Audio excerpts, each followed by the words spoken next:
Hola chicos, vamos a comenzar con la primera, las actividades que vienen programadas en su temario en la primera semana de su plan de trabajo, que comprende del 23 de marzo al 27 de marzo, la semana 1, ¿ok? Y vamos a comenzar con las actividades de español solamente de la semana 1. En la primera actividad del temario te piden que resuelvas la página 117 del libro. Esta primera parte corresponde a una actividad previa que nosotros resolvimos en el salón de clases. Es por eso que ya no nos vamos a enfocar en estas preguntas en específico. Vamos a pasar a las siguientes líneas, donde nos piden que elaboremos en el cuaderno un primer borrador de nuestro relato, de nuestra historia o de nuestro cuento, como nosotros le queramos llamar. Recuerden que es lo mismo, ¿ok? Entonces, ¿qué sucede? Para que ustedes puedan escribir su historia, es importante que como guía puedan contestar estas preguntas antes de pasar al siguiente paso, que es elaborar tu historia en tu cuaderno de actividades. Es por eso que primero tienes que dejar claro quiénes van a ser los personajes en tu historia, dónde van a ocurrir estos sucesos, es decir, el contexto, ¿recuerdan? Y para que la historia tenga una secuencia, van a describir los siguientes aspectos: dónde comienza la historia o cuándo comienza la historia, cuál es el conflicto que se genera en esta historia y de qué manera se soluciona este conflicto. Recuerdan que eso ya lo vimos en 3 momentos, lo estuvimos revisando en el salón de clase y a estos 3 momentos nosotros ya los identificamos o los conocemos, mejor dicho, como un planteamiento de historia, un nudo y un desenlace. Nosotros ya sabemos que en el planteamiento de una historia presentamos a los personajes y damos una breve introducción del lugar donde se van a llevar a cabo todos los hechos de nuestra historia extraordinaria que nosotros vamos a escribir. Por eso es muy importante que ustedes describan a los personajes o los presenten y también sepan en dónde se va a desarrollar, en qué escenario se va a desarrollar su historia. Es decir, por ejemplo, en un castillo, en un bosque, en un campo, en una pequeña casa, en una cabaña alejada. Recuerdan que todo esto ya lo comentamos en clase, solamente es un pequeño repaso de los contextos donde, o de los lugares más bien, donde podemos plantear nuestras historias. Ahora, el siguiente punto, el conflicto que se plantea es, recuerdan que este momento de la historia es en el que nosotros le vamos a dar un giro inesperado a esta historia, es decir, donde se genera ese problema en el que nos vamos a enfocar como autores de nuestro propio relato para darle solución a este mismo. Entonces, este es el problema a resolver. Por ejemplo, entonces el padre de la princesa la encerró en un castillo lejano durante 8 años. El príncipe la buscó y la buscó, pero no logró encontrar a la princesa. Por ejemplo, toda esta parte genera lo que se llama el conflicto de la historia. Y ustedes como autores de su texto van a determinar de qué manera el príncipe va a lograr encontrar a la princesa. ¿Ok? Este es un ejemplo, pero ya depende de las historias que ustedes escribieron. Recuerden que yo les di la libertad de que pudieran escribir un cuento mexicano. Ustedes ya logran detectar las características del cuento mexicano. También les dije que podrían escribir una fábula. También ya reconocen sus características, o una leyenda donde también ustedes ya reconocen perfectamente las características que corresponden a una leyenda. Ahora, el conflicto se soluciona cuando este es el desenlace, es decir, el final, cómo termina la historia, cómo se solucionó ese problema y qué fin le van a dar ustedes a su historia. El príncipe logró encontrar a la princesa y vivieron juntos por siempre, o el príncipe nunca encontró a la princesa y de qué manera la princesa vivió en este lugar. Entonces ya ustedes se van a encargar de darle una solución a este problema o de explicar de qué manera este conflicto termina en esta historia, ¿ok? Y prácticamente eso es lo que ustedes van a resolver en esta página del libro. Y bueno, la actividad 2 nos dice, en el cuaderno de actividades, escribe un relato inventado por ti mismo. Estoy en esta parte, ¿vale? Ya no estoy mencionando el tema ni el propósito. Me estoy yendo directamente a la actividad 2. Escribe un relato inventado por ti mismo, incluyendo los siguientes aspectos: título, diálogo, es decir, del narrador y de los personajes, utilizando el discurso directo e indirecto, personajes principales y secundarios, descripción del lugar en el que sucede, el inicio, el desarrollo y el final de la historia, es decir, el desenlace, ¿vale? Ahora, una vez que ustedes ya escribieron su historia tomando en cuenta estos aspectos, es importante que identifiquen si realmente ustedes, alumnos, están abarcando todos los aspectos que se les está pidiendo. Recuerden que para que nosotros podamos escribir una narrativa, lo que conocemos como narrativa, una narración, una historia, un cuento, tienen que tener como principal característica un título y un diálogo. ¿A qué me refiero con diálogo?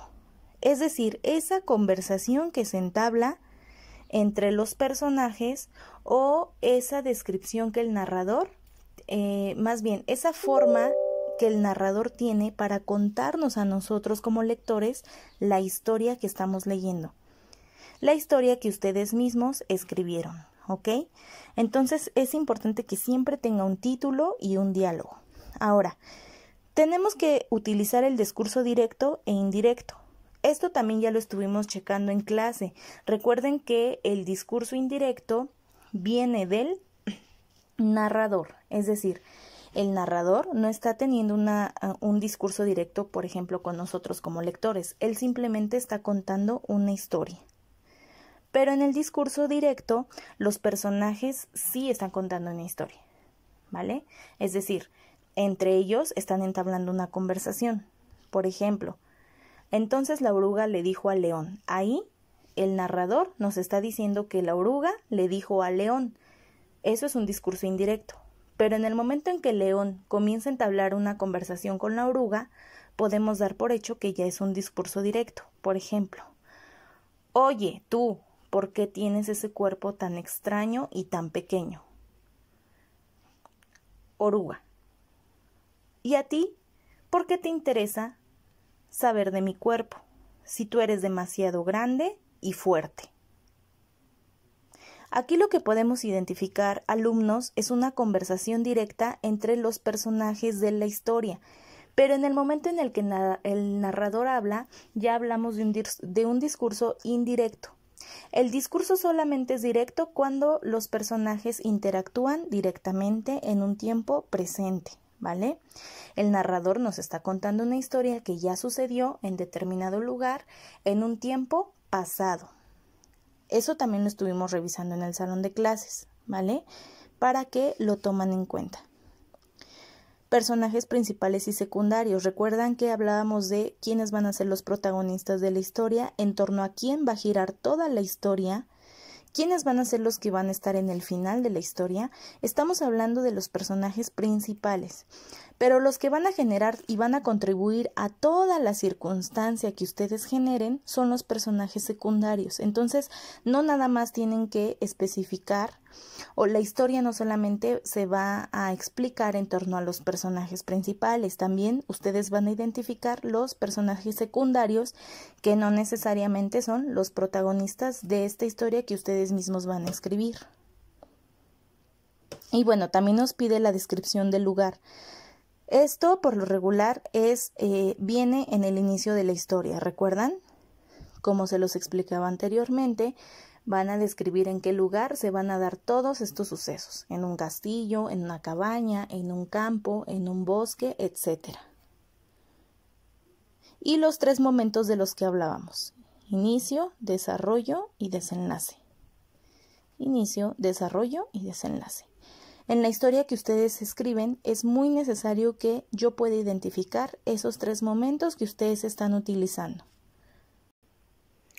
Y bueno, chicos, en la actividad 3 y 4 prácticamente les estoy pidiendo que hagan un borrador.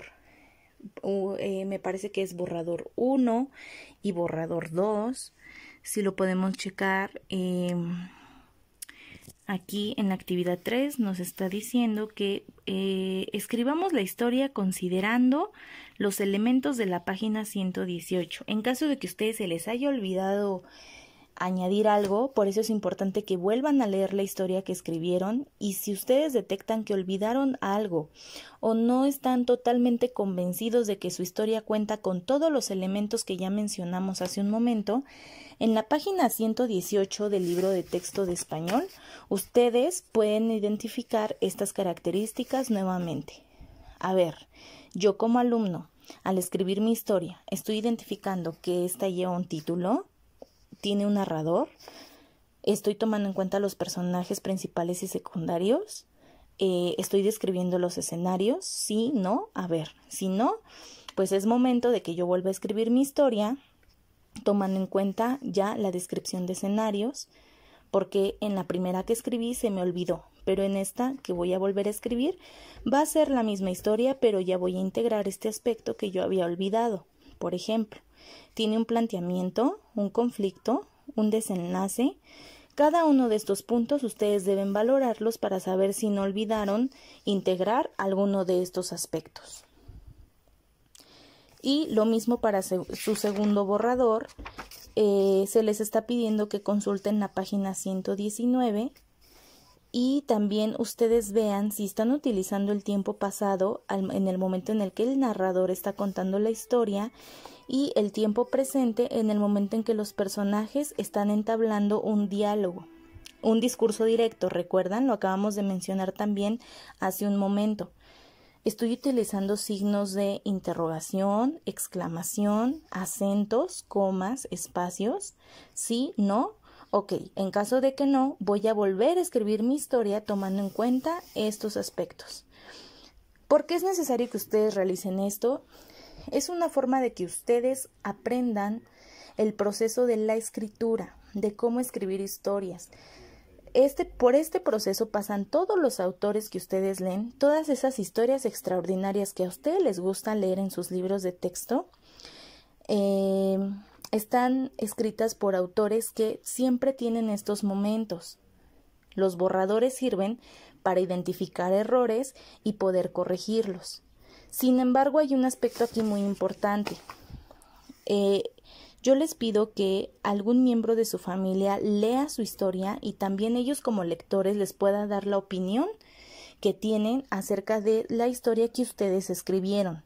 Por eso es muy importante que antes de escribir su tercer y último narrador, alguno de sus familiares le eche un vistazo a esta historia y bueno, ya ustedes puedan por fin escribir su última versión de la historia, ya más perfeccionada tomando en cuenta estos comentarios y estas sugerencias que sus familiares les pueden realizar. Y bueno, por último, una vez que ya tengan su primera historia y sus dos borradores en su cuaderno de actividades, les pido que en la actividad 5, en el libro de texto, contesten la autoevaluación de la página 121 de su libro de texto. Vámonos a la página 121.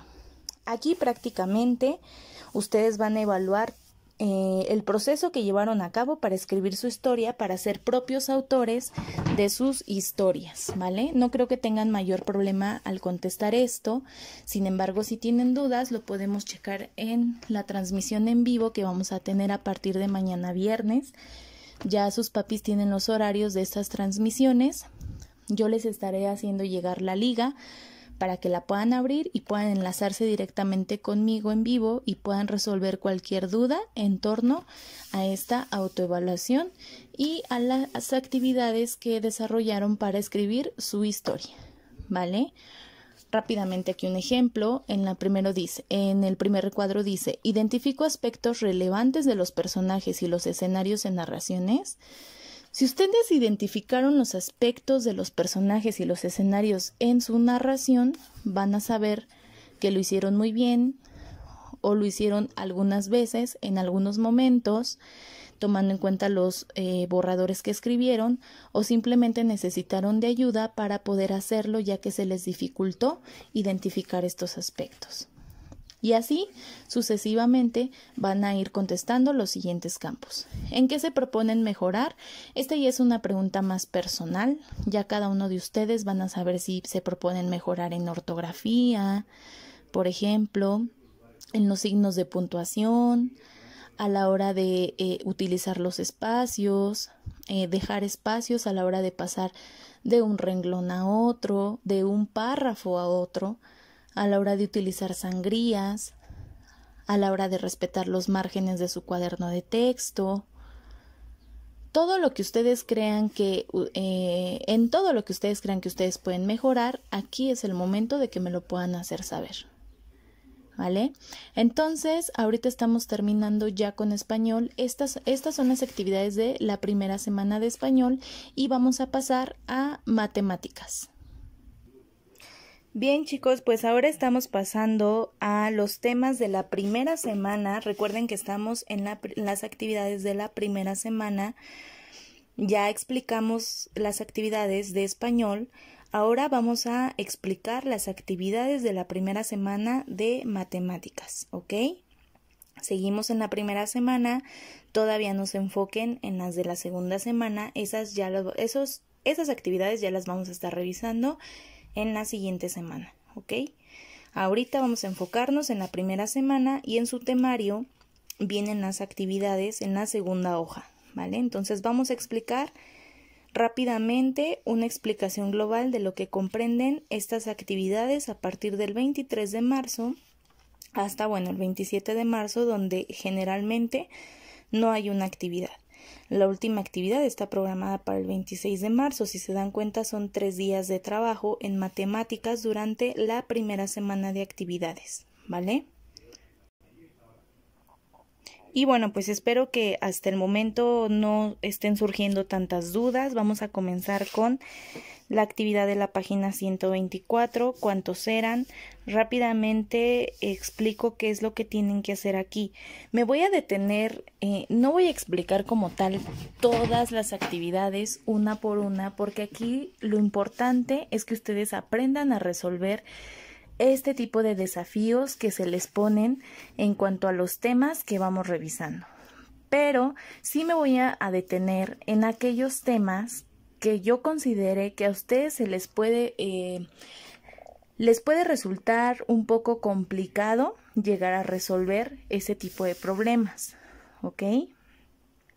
Entonces, de acuerdo a lo que estuvimos trabajando en las últimas semanas, doy por hecho que en la página 124, en los problemas que les piden resolver con fracciones, ahí como que algunos los sentí dispersos, como que no me entendieron mucho este tema, como que tenían dudas, trataban de comprender el tema, pero se me hacían bolas a la hora de obtener los resultados. Entonces vamos a revisar esta parte, ¿vale? Vamos a comenzar